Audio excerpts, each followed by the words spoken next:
환경 문제는 지금 시대의 화두라고 봐도 무방합니다. 인류의 역사 내에서 번영은 지구의 자원을 채취하면서 시작하고 인구가 늘어나고 번창할수록 채취하는 것들은 늘어나고 있죠. 화석연료, 광물, 경작지, 목재와 물 등이 대표적입니다. 정말 환경 문제 때문이든 아니든 실제로 기후는 변화하고 있고 한국에 사는 우리도 느낄 수 있을 정도로 기후변화는 이제 추상적이고 예측 불가능한 미래가 아닌 현실로 다가왔고 많은 기업들과 정부도 친환경을 메인 토픽으로 올리고 있습니다. 오늘은 이 환경에 대해 정확히는 기술의 진화가 가져올 미래에 대해 이야기를 해보려고 합니다. 바로 이 책 포스트 피크를 토대로 말이죠. 저자는 하버드대학교 경영대학원 교수이면서 MIT 디지털 비즈니스 센터 수석연구원인 앤드류 메가피입니다. 여기서는 우리가 알고 있던 사실들, 상식에서 벗어난 유토피아적 미래에 대해 이야기를 합니다. 현재 환경 문제를 주장하는 일부 과학자들은 2050년에는 지구 멸망이 올 것이다. 미세먼지, 남극 날씨, 북극 빙하가 없어서 수면이 상승하는 것, 호주 산불, 미국 서부 산불 사태 등 환경을 지키지 않으면 더 이상 인류는 지구에 살 수 없을 것이라고 말하죠. 포스트 피크는 이런 불행한 미래에 반박하는 책입니다. 과거에도 지구는 망할 것이라는, 인류의 생존이 어려울 것이라는 전망과 예측이 많았지만 오히려 더 좋아지고 있다는 내용이죠. 대표적인 예로 스마트폰을 들고 있습니다. 이전에는 캠코더, CD, 컴퓨터, 하드디스크, 카메라 등 수많은 제품이 나오면서 환경을 파괴했다면 현재는 스마트폰 하나로 모든 것들이 대체되면서 이른바 탈물질화가 진행되었고 삶이 윤택해진과 동시에 환경도 자연스레 보호되고 있다는 거죠. 여기까지만 들었을 때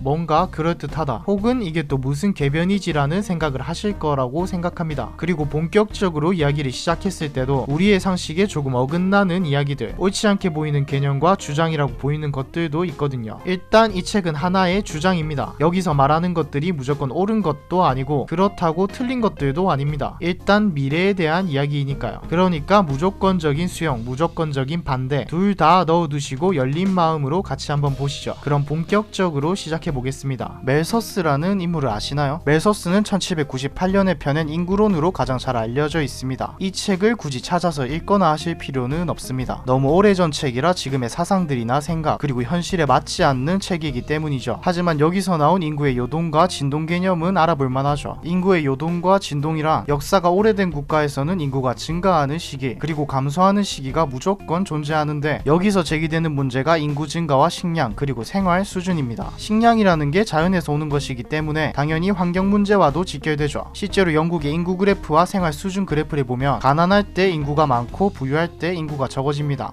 인구가 많아서 가난해지는지 가난해서 인구가 많아지는지는 애매한 문제이지만 어쨌든 인구가 적을수록 더 많은 자연의 자본을 차지하거나 아니면 아이를 적게 낳아서 비교적 부유하게 산다거나 하는 이유로 개인은 인구가 적을 때 비교적 부유하게 살아갑니다. 그래서 이 이야기를 왜 하느냐, 아까 이 책은 인류의 낙관적인 유토피아적인 미래를 이야기한다고 했죠. 인구론에서는 인류가 점점 많아짐에 따라 사람들은 점점 더 가난해지고 궁핍과 가난에 인구수가 줄어들면 다시 부유해지는 이런 과정이 반복된다고 주장했지만 이게 지금 깨지고 있거든요. 산업혁명 전인 18세기 이전까지는 이 이론이 통했습니다. 하지만 산업혁명 후 이 이론은 더 이상 먹히지 않고 있죠. 사실 인류가 지구를 정복한 건 얼마 되지 않았습니다. 하지만 지금 산업혁명 이후 인류는 인구가 급속도로 증가하면서 기술의 발전으로 더 이상 환경이 인류를 억제하는 게 아닌 지금 대두되는 문제들, 인간이 환경을 억제하기 시작했죠. 영국은 산업화로 도시의 인구 밀도가 높아지면서 곳곳에 질병과 비참한 환경에 사람들이 생겨났습니다. 그런데 이것은 산업화 이후의 상황만 서술했을 때이고 사실 도시들은 산업혁명 이전에도 비참했습니다. 공장들이 들어서기 전부터 인구 밀도가 높았고 위생 상태는 당연히 열악했습니다. 산업혁명 후 실제로는 도시가 더 건강해졌고 산업화에서 나오는 부작용인 질병은 역학과 효과적인 방역을 연구하게 됨으로써 의학 발전과 개인의 위생이 한결 나아졌죠. 이전에는 귀족이 아니라면 영양을 신경 쓰지 않는 식사를 주로 하였는데 산업혁명이 일어나며 개인에게도 영양가 있는 식단이 제공되고 덕분에 사람들은 더 오래 살기 시작합니다. 몇몇 분들은 이제 또 생각하실 겁니다. 그 시대의 산업혁명과 관련된 영화나 작품을 보신 분들은 너무 산업혁명 시대를 미화한다고 생각하실 겁니다. 산업화를 그린 영화로는 대표적으로 모던 타임즈가 있죠. 개인의 문제를 다룬 것이긴 하지만 딱 떠오르는 게 모던 타임즈네요. 환경 문제는 산업화 때문에 시작된 게 맞습니다. 산업시대의 실수와 실패들은 인류가 서로를 또 우리가 사는 행성을 배려하지 않은 것이기 때문이죠. 증기기관과 전기 그리고 개발되는 무기들로 다른 종족을 지배하고 서로를 약탈하고 지구를 파괴하기 시작했습니다. 석탄을 태우면 매연, 이산화황을 비롯해 오염물질이 뿜어져 산업시대에는 이미 하늘이 회색이 되었죠. 실제 남아있는 통계 자료를 분석해보면 석탄 사용량이 1% 증가할 때 신생아 100명당 사망자 수가 1명씩 늘어났다는 통계도 있습니다. 오염 오염은 인간 활동의 부산물이며 1960년대부터는 지구의 입장에서 보자면 가장 큰 위협은 인간이 너무 많다는 것이었죠. 매장량의 고갈, 에너지의 고갈. 실제로 환경 문제가 우리의 피부에 닿기 시작하면서 학자들은 인류는 곧 멸망할 것이라는 비관론을 내놓기 시작합니다. 핵전쟁이나 외계인의 침공이 아닌 환경 문제 때문에 말이죠. 그러나 항상 나라는 존재를 규정하려면 너가 있어야 하듯이, 낮다는 개념이 존재하려면 높다는 개념이 필요하듯이 환경 문제가 별로 심각한 게 아니라는 사람들도 나오기 시작합니다. 기후변화를 느끼고 있는 우리가 듣기에는 이상하게 들리지만 이 이야기를 들으면 이해가 가실 겁니다. 경제학자 줄리안 사이먼은 인간의 창의성, 생존력을 믿은 인물입니다. 사이먼은 경제의 기초에서부터 이 문제를 보기 시작합니다. 희소해지면 가격이 올라간다. 비료든 금속이든 석탄이든 어떤 자원이든 간에 고갈 소비, 그리고 결과적으로 희소해짐에 따라 점점 더 가격이 비싸지고, 그 결과로 가격 상승은 인간의 탐욕을 부추긴과 동시에 탐욕은 창의성과 결합하는 일이 일어난다고 주장하죠. 어렵게 써놔서 어렵게 보이지만 자원이 고갈되면 인간은 새로운 방법을 찾을 것이라는 겁니다. 인터스텔라에 비슷한 명대사가 나오죠. 우리는 답을 찾을 것이다. 언제나 그랬듯이. 결과적으로 처음에 말한 스마트폰과 같이 기술의 발전과 창의성을 결합한 신문물이 등장하고, 그것들이 극한의 효율을 끌어올리면서 더 이상 자원을 고갈해가며 사용할 필요가 없다는 것이죠. 인간이 개발하는 신소재, 친환경 소재들, 그리고 전기자동차나 수소차들도 모두 기술과 창의력이 결합한 결정체죠. 실제로 전기차에는 지금의 자동차와 달리 부품도 그렇게 많이 들어가지 않고요. 대신 기존의 부품을 만들던 회사들이 다 도산할 것이라는 그런 불안감은 있지만, 기술과 시대가 변화하는 것이기 때문에 빨리 살 길을 찾는 수밖에 없죠. 그런 결국 이 탈물질화라는 게 완성되면 어떻게 되는 것이냐. 앞서 말했던 인구론의 주장은 인간이 많아지면 가난해지고, 가난하면 부유해지는 과정을 반복한다는 것인데, 이건 산업화 이후 틀이 깨진 채 인구수가 급증했다고 말씀드렸죠. 실제로 산업화를 통해 인류는 모두가 이전보다 부유해지며 인구수는 기하급수적으로 증가했습니다. 근데 여기서 환경 문제와 인류의 존립 문제가 대두되는데, 탈물질화가 진행되면서 인류는 이제 이전보다 더 부유해지며 인구는 늘어나고, 그러면서 환경 문제도 해결되는 낙관적인 미래가 온다. 이게 딱 이때까지의 내용과 책의 요약이라고 보시면 되겠네요. 그럼 이 탈물질화라는 것이 언제 오는 것이냐? 너무 뜬구름 잡는 SF 소설 같은 이야기가 아닌가? 그건 아닙니다. 앞에서 스마트폰을 예로 들었듯이 이미 인류는 자원을 덜 사용하면서 기술을 통해 발전을 하고 있습니다. 미국은 이미 2000년대 이후 기술이 급격하게 발전하면서 이전까지 GDP와 같이 오르기만 하던 금속 소비량이 줄어들기 시작했고, 농업 쪽에서도 생산량은 매년 늘어가지만 거기에 사용되는 환경을 파괴하는 요소들, 투입 요소들은 줄어들었습니다. 건축 분야에서도 마찬가지입니다. 건물은 계속 지어지고 있지만 이전과 다르게 건축재와 목재 산물의 소비량은 줄어들고 있죠. 제일 중요한 에너지 소비량은 이미 격차가 벌어진 지 오래입니다. 성장과 에너지 사용량이 동반 상승을 하다가 2000년대부터는 성장은 하지만 에너지 소비량은 가로로 가고 있죠. 이번 영상 그리고 책의 결론은 아까 말한 인터스텔라의 명대사를 사용할게요. 우리는 답을 찾을 것이다. 언제나 그랬듯이.